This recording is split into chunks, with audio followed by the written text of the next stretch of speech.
Hola, ¿qué tal? En esta ocasión estamos con La Casa de Huéspedes por el legendario James Joyce, publicado en 1914. Es la traducción de Alejandría, edición BW, Hubech, New York, 1917. La Casa de Huéspedes. La señora Money era hija de un carnicero. Era una mujer que se sabía guardarse las cosas para sí misma. Una mujer decidida. Se había casado con el capataz de su padre y había abierto una carnicería cerca de Spring Gardens. Pero tan pronto como su suegro murió, el señor Money comenzó a irse al diablo. Bebía, saqueaba la caja, se endeudaba desmesuradamente. No servía de nada hacerle tomar la promesa de abstinencia. Seguro que recaía unos días después. Al pelear con su esposa frente a los clientes y comprar carne de mala calidad, arruinó su negocio. Una noche se lanzó contra su esposa con el cuchillo de carnicero y ella tuvo que dormir en la casa de un vecino. Después de eso vivieron separados. Ella fue al sacerdote y obtuvo una separación de él con la custodia de los niños. No le daría ni dinero, ni comida, ni alojamiento, así que él se vio obligado a enlistarse como ayudante del alguacil. Era un borracho desaliñado y encorvado, con cara blanca, bigote blanco y cejas blancas, perfiladas sobre sus pequeños ojos que estaban enrojecidos y en carne viva. Y todo el día se sentaba en la oficina del alguacil, esperando ser asignado a un trabajo. La señora Money, que había sacado lo que quedaba de su dinero del negocio de la carnicería y había montado una casa de huéspedes en Hardwick Street, era una mujer grande e imponente. Su casa tenía una población flotante compuesta por turistas de Liverpool y la isla de Man, y ocasionalmente artistas de los music halls. Su población residente estaba formada por empleados de oficina de la ciudad. Gobernaba la casa astutamente y con firmeza, y sabía cuándo dar crédito, cuándo ser severa y cuándo dejar pasar las cosas. Todos los jóvenes residentes la llamaban la señora. Los jóvenes de la señora Money pagaban 15 chelines a la semana por alojamiento y comida, cerveza o stout en la cena, excluidas. Compartían gustos y ocupaciones comunes, y por esta razón eran muy amigos entre ellos. Discutían entre sí si las probabilidades de favoritos y forasteros.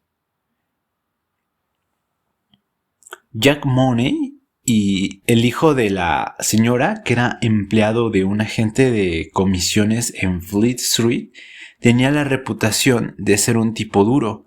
Le gustaba usar obscenidades de soldados. Por lo general, llegaba a casa en las primeras horas de la mañana. Cuando se encontraba con sus amigos, siempre tenía una buena historia que contarles y siempre estaba al tanto de algo bueno, es decir, un caballo prometedor o un artista prometedor. También era hábil con los guantes de boxeo y cantaba canciones cómicas. Los domingos por la noche, a menudo, había una reunión en el salón de la señora. Los artistas de los music halls se presentaban y Sheridan tocaba valses y polcas y acompañaba improvisadamente. Polly Money, la hija de la señora, también cantaba. Ella cantaba: soy una chica traviesa. No hace falta que finjas. Sabes que lo soy.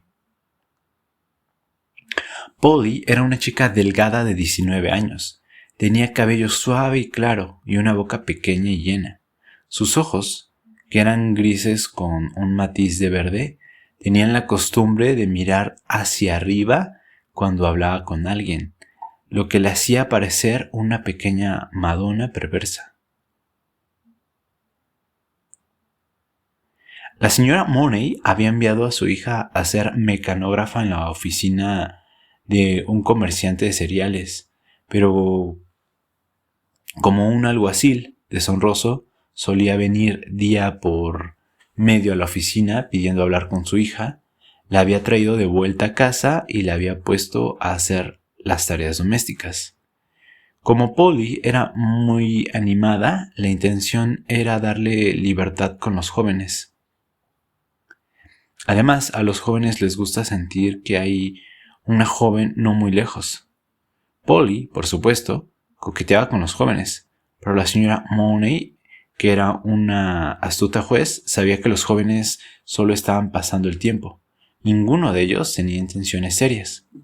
Las cosas siguieron así durante mucho tiempo y la señora Money comenzó a pensar en enviar a Polly de vuelta a la mecanografía cuando notó que algo estaba sucediendo entre Polly y uno de los jóvenes. Observó a la pareja y guardó silencio. Polly sabía que la estaban vigilando, pero aún así el persistente silencio de su madre no podía ser malinterpretado. No había habido complicidad abierta entre madre e hija, ni entendimiento abierto, pero aunque la gente en casa comenzó a hablar del asunto, la señora Money no intervino. Polly comenzó a comportarse de manera un poco extraña y el joven evidentemente estaba perturbado. Finalmente, cuando juzgó que era el momento adecuado, la señora Money intervino. Trataba los problemas morales como un cuchillo de carnicero trata la carne, y en este caso ya había tomado una decisión. Era una luminosa mañana de domingo de principios de verano, prometiendo calor, pero con una brisa fresca soplando. Todas las ventanas de la casa de huéspedes estaban abiertas y las cortinas de encaje se inflaban suavemente hacia la calle bajo las ventanas levantadas. El campanario de la iglesia de San Jorge lanzaba constantes repiques y los feligreses solos o en grupos cruzaban el pequeño circo frente a la iglesia, revelando su propósito tanto por su comportamiento contenido como por los pequeños volúmenes en sus manos enguantadas. El desayuno había terminado en la casa de huéspedes y la mesa del comedor estaba cubierta de platos en los que yacían manchas amarillas de huevos con trozos de grasa y corteza de tocino. La señora Money se sentó en la silla de paja y observó a la sirvienta. Mary retira los restos del desayuno. Hizo que Mary recogiera las cortezas y trozos de pan roto para ayudar a hacer el pudín de pan del martes. Cuando la mesa estuvo despejada, el pan roto recogido, el azúcar y la mantequilla a salvo, bajo llave, comenzó a reconstruir la entrevista que había tenido la noche anterior con Polly. Las cosas eran como ella había sospechado. Había sido franca en sus preguntas y Polly había sido franca en sus respuestas. Ambas habían estado algo incómodas, por supuesto. Ella había estado incómoda por no querer recibir la noticia de manera demasiado desenfadada o parecer que había conspirado, y Polly había estado incómoda no solo por las alusiones de ese tipo, siempre la ponían incómoda, sino también porque no quería que se pensara que su sabia inocencia había adivinado la intención detrás de la tolerancia de su madre. La señora Money miró instintivamente el pequeño reloj dorado en la repisa de la chimenea tan pronto como se dio cuenta, a través de su ensimismamiento, de que las campanas de la iglesia de San Jorge habían dejado de sonar. Eran las 11:17. Tendría tiempo de sobra para hablar con el señor Doran y luego tomar el tren de las 12 en Marlborough Street. Estaba segura de que ganaría. Para empezar, tenía todo el peso de la opinión social de su lado. Era una madre ultrajada. Había permitido que él viviera bajo su techo, suponiendo que era un hombre de honor, y él simplemente había abusado de su hospitalidad. Tenía 34 o 35 años, por lo que la juventud no podía ser excusa, ni la ignorancia podía ser excusa, ya que era un hombre que había visto algo del mundo. Simplemente había aprovechado la juventud e inexperiencia de Polly. Eso era evidente. La pregunta era, ¿qué reparación haría? En tal caso, debe haber reparación. Todo está muy bien para el hombre. Él puede seguir su camino como si nada hubiera pasado, habiendo tenido su momento de placer, pero la chica tiene que soportar las consecuencias. Algunas madres se contentarían con arreglar un asunto así por una suma de dinero. Ella había conocido casos de eso, pero ella no lo haría. Para ella, solo una reparación podía compensar la pérdida del honor de su hija, el matrimonio. Contó todas sus cartas nuevamente antes de enviar a Mary a la habitación del señor Doran para decirle que deseaba hablar con él. Estaba segura de que ganaría. Era un joven serio, no descarado ni ruidoso como los otros. Si hubiera sido el señor Sheridan o el señor Mate o Batman Lyons, su tarea habría sido mucho más difícil. No creía que le enfrentara la publicidad. Todos los huéspedes de la casa sabían algo del asunto. Algunos habían inventado detalles. Además, había estado empleado durante 13 años en la oficina de un gran comerciante de vinos católicos, y la publicidad podría significar para él, quizá, la pérdida de su trabajo. En cambio, si aceptaba, todo podría ir bien. Sabía que tenía un buen sueldo por un lado y sospechaba que tenía algo de dinero guardado. Casi la media hora. Se levantó y se miró en el espejo del tocador. La expresión decidida de su gran rostro florido la satisfizo y pensó en algunas madres que conocía que no podían deshacerse de sus hijas.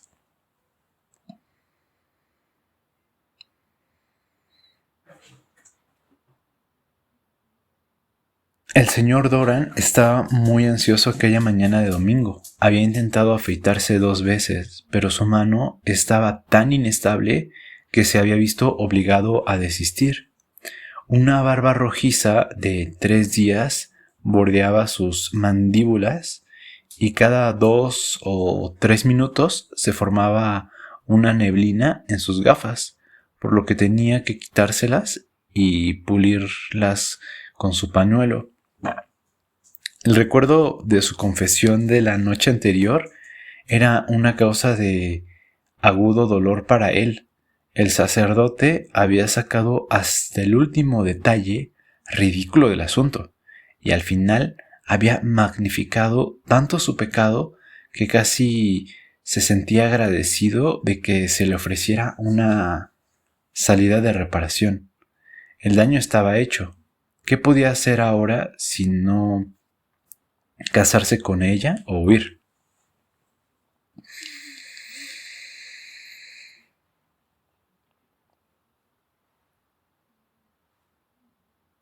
No podía enfrentarlo con valentía. El asunto seguramente se hablaría y su empleador se enteraría. Dublín es una ciudad tan pequeña, todos conocen los asuntos de los demás. Sintió que el corazón le daba un vuelco en la garganta al escuchar en su imaginación excitada al viejo señor Leonard llamándolo con su voz rasposa.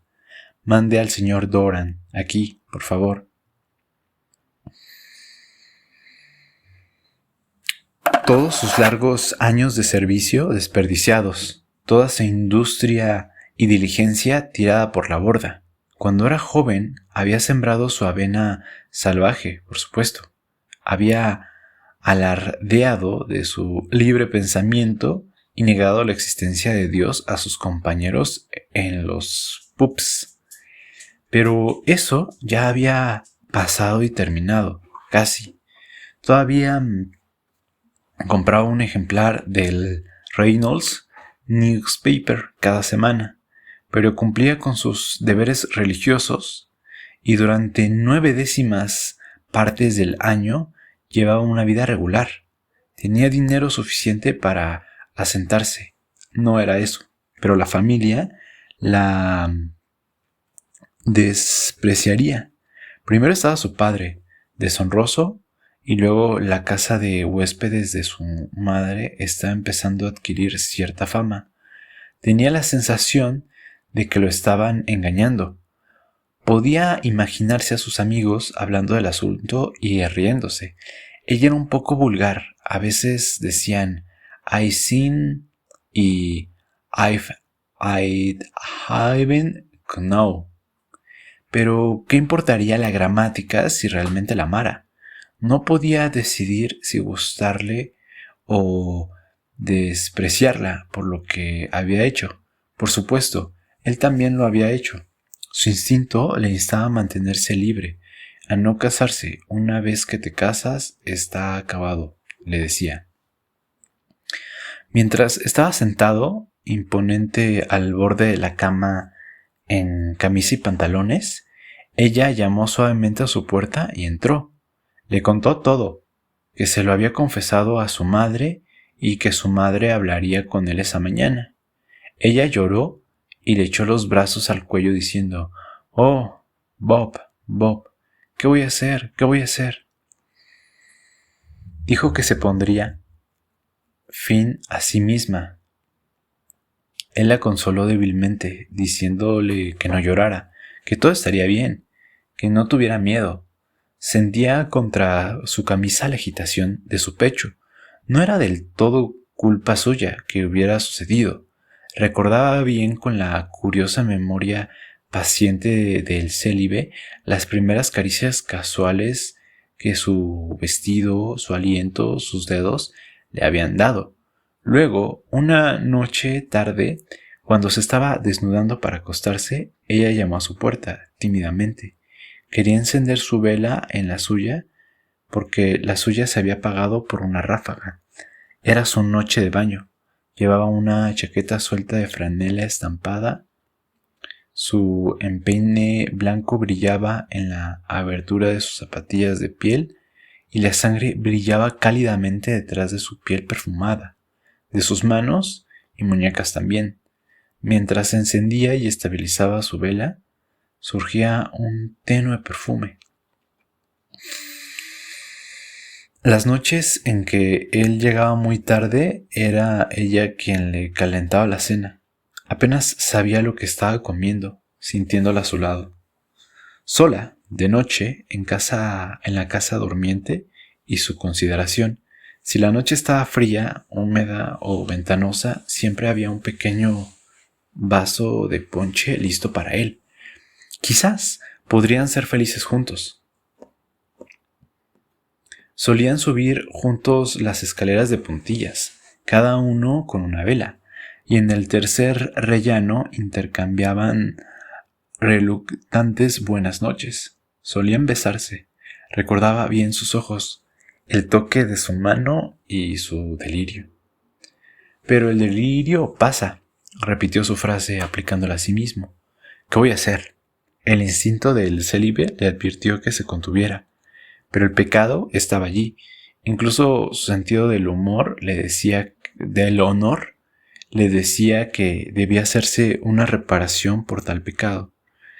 Mientras estaba sentado con ella al borde de la cama, Mary llegó a la puerta y dijo que la señora quería verlo en el salón.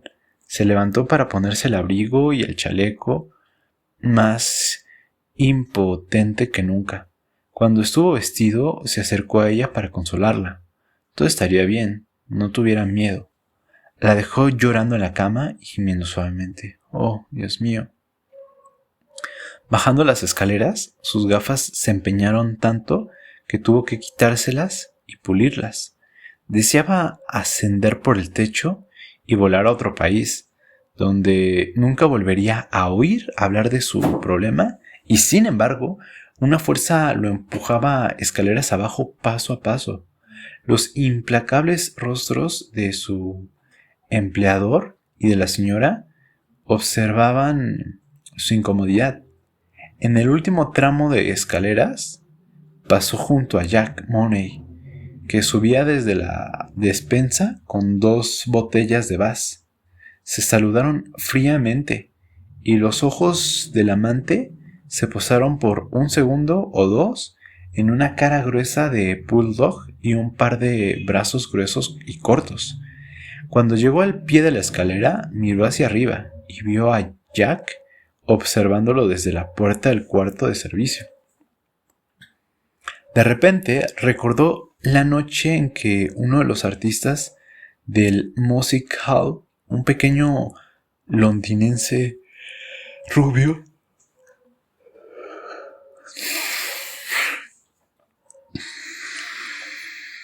había hecho una alusión bastante libre a Polly. La reunión casi se rompió por la violencia de Jack. Todos intentaron calmarlo. El artista del Music Hall, un poco más pálido de lo habitual, seguía sonriendo y diciendo que no había mala intención. Pero Jack seguía gritándole que si algún tipo intentaba ese tipo de juego con su hermana, le haría tragar los dientes. Eso haría.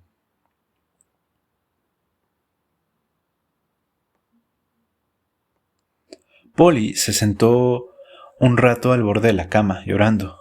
Luego se secó los ojos y se acercó al espejo. Mojó el extremo de la toalla en la jarra de agua y refrescó sus ojos con el agua fría. Se miró de perfil y reajustó un pasador sobre su oreja. Luego volvió a la cama y se sentó a los pies. Observó que las almohadas durante mucho tiempo y... Observó las almohadas durante mucho tiempo y la vista de ellas despertó en su mente recuerdos secretos y amables. Apoyó la nuca contra el fresco barrote de hierro de la cama y se sumió en una ensoñación. Ya no había perturbación visible en su rostro. Esperaba pacientemente, casi alegremente, sin alarmarse, sus recuerdos dando paso gradualmente a esperanzas y visiones del futuro. Sus esperanzas y visiones eran tan intrincadas que ya no veía las almohadas blancas en las que su mirada estaba fija ni recordaba que estaba esperando algo. Finalmente escuchó a su madre llamándola. Se levantó de un salto y corrió hacia la barandilla. Polly, Polly. ¿Sí, mamá? Baja, querida. El señor Doran quiere hablar contigo. Entonces recordó por qué había estado esperando.